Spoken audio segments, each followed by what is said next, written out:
moving into the patch notes. What do we got here?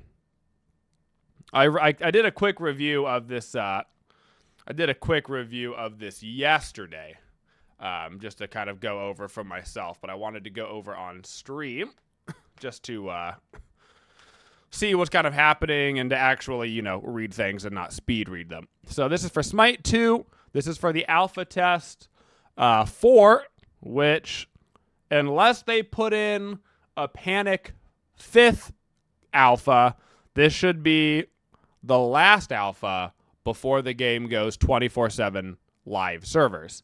To be clear, that will not be 24/7 free-to-play servers. Free-to-play servers are not expected to go live for another probably 6 months, but this will be 24/7 for Smite 2. So the servers will remain up perpetually. So at the start of each conquest, you get to select an aspect and a relic. The order of the selections are auto build, relic, aspect. Aspect and relic can be changed by using the undo button. Okay, they cannot be sold after leaving the base. All right, so relics, this is what you know of as relics. This is where beads and blink are currently. Combat blink did get nerfed a little bit, which I appreciate. If you're going to keep combat blink in the game, which they seem pretty apt to do, I do like them nerfing it because it is objectively, or at least I should say, was objectively better than beads. So that's a good nerf. And now they put in a third one, which is basically a combination of Sundering Spear and Old Hog. So they basically combine those together to make it a single active. So it's super good like jungle clear / secure, but it also does player damage. So you get to choose kind of where you want to use it. So a very aggressive relic. Pretty fun, which is nice.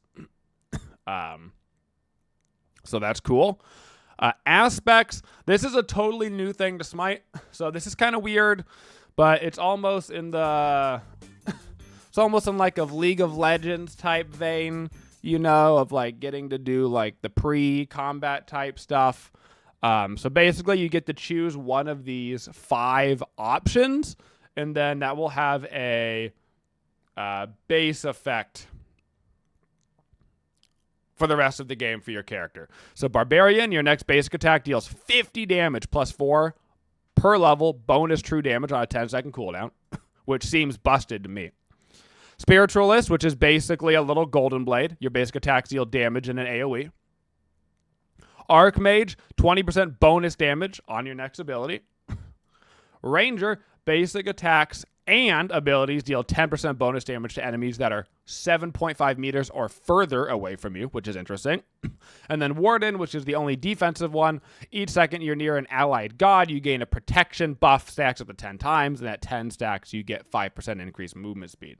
So basically, if you're a support, you get Warden. If you're everybody else, you're choosing between these 4.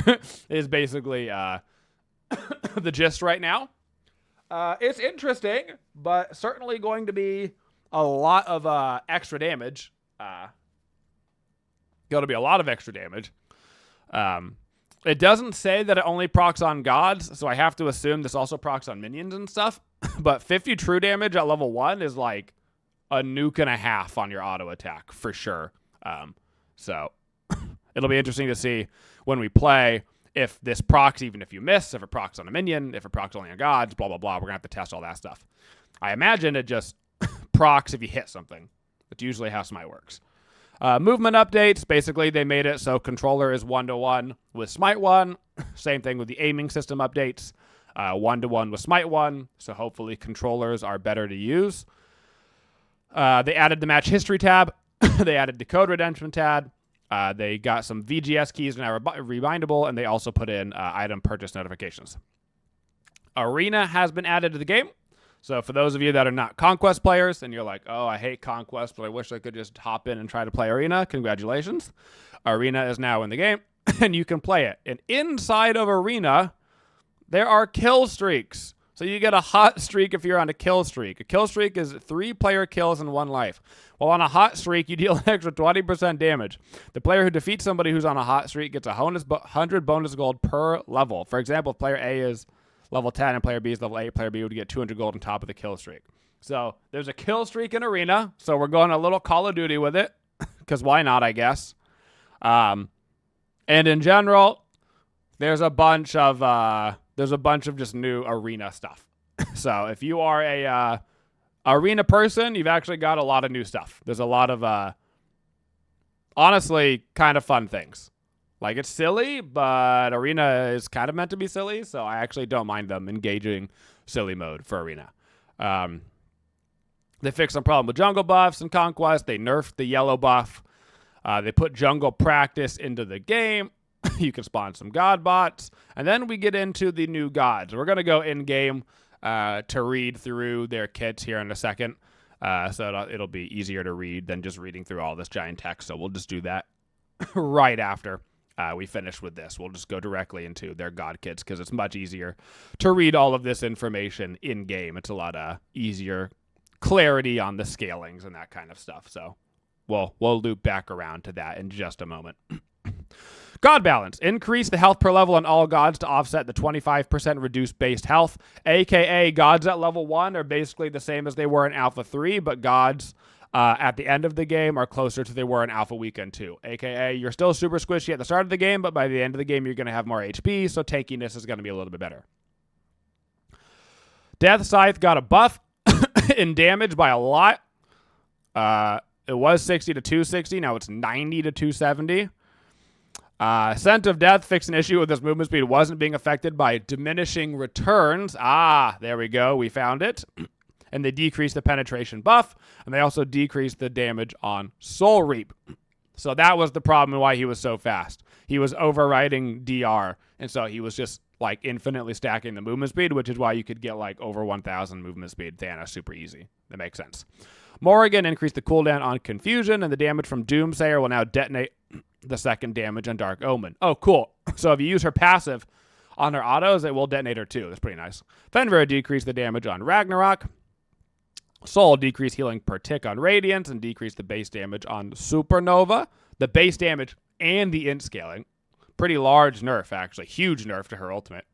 Athena buff. She now gains physical and magical protections for 4 seconds upon hitting a god, and the slow has been removed from Confound. Fantastic. So some of our notes got through to the devs, at least on Athena.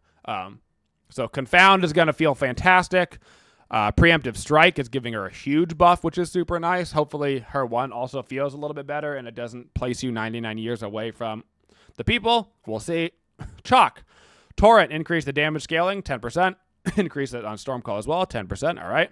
Ymir increased the stun duration in Frostbath from 0.8 to 1.6 to 1 to 1.6, so mostly on the lower end. Increased the damage floor on Shards of Ice 25 to 30 and the base damage, but decreased the scaling. Okay, so tanky Ymir going to do a little bit more damage. Full damage Ymir probably a little bit. Well, I mean, 1,200, 150, probably about the same, honestly, at damage Ymir. And then Odin, Lunge, increased the damage from 85 to 95. All right.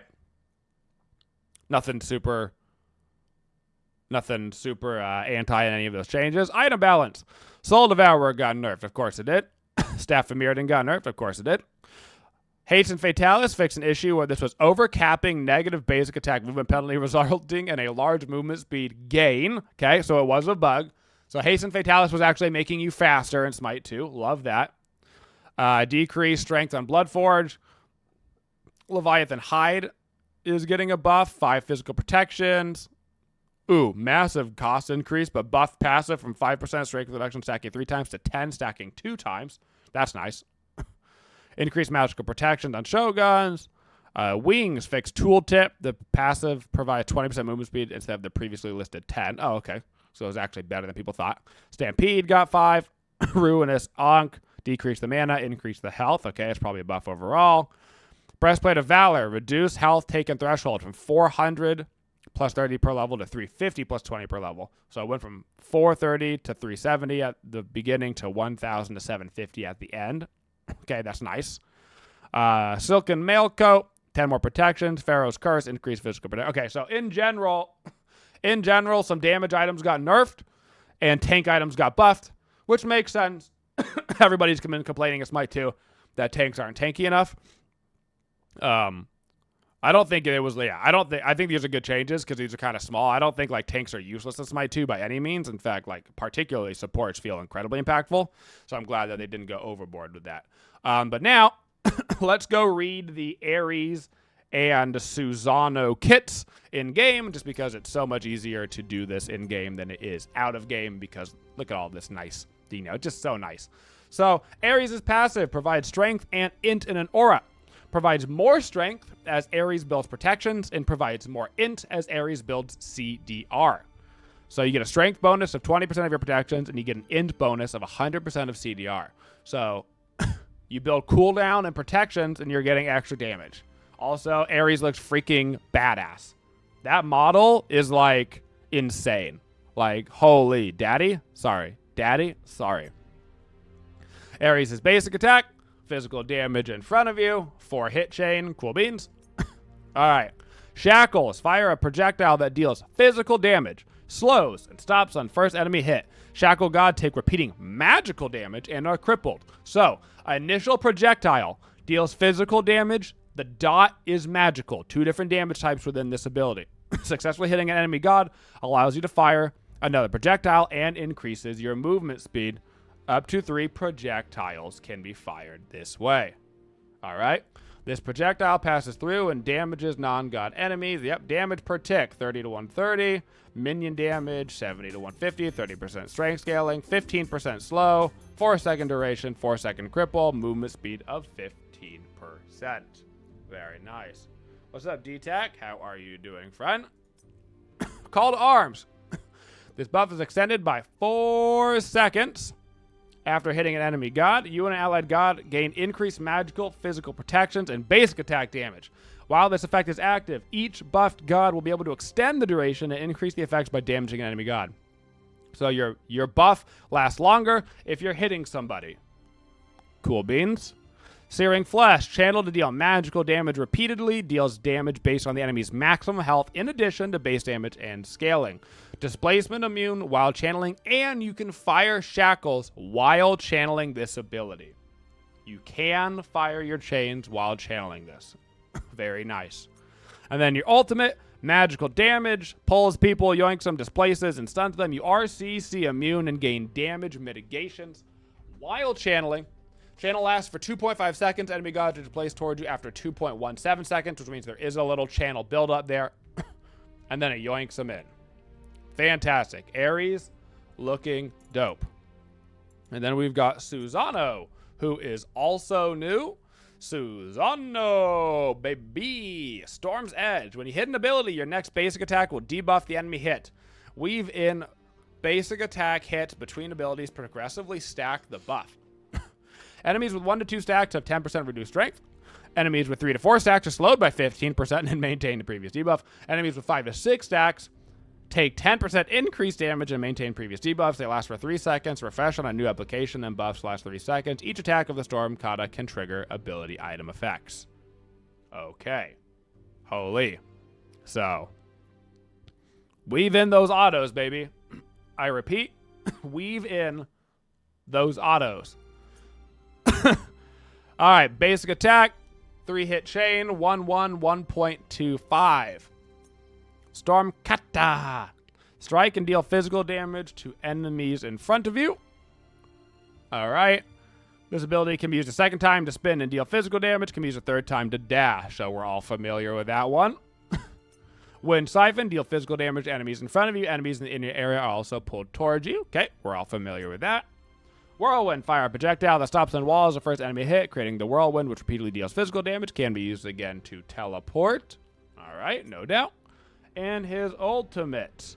Create a typhoon, which repeatedly deals physical damage. The ability can be used to fire again, dealing physical damage and displacing enemies' hits.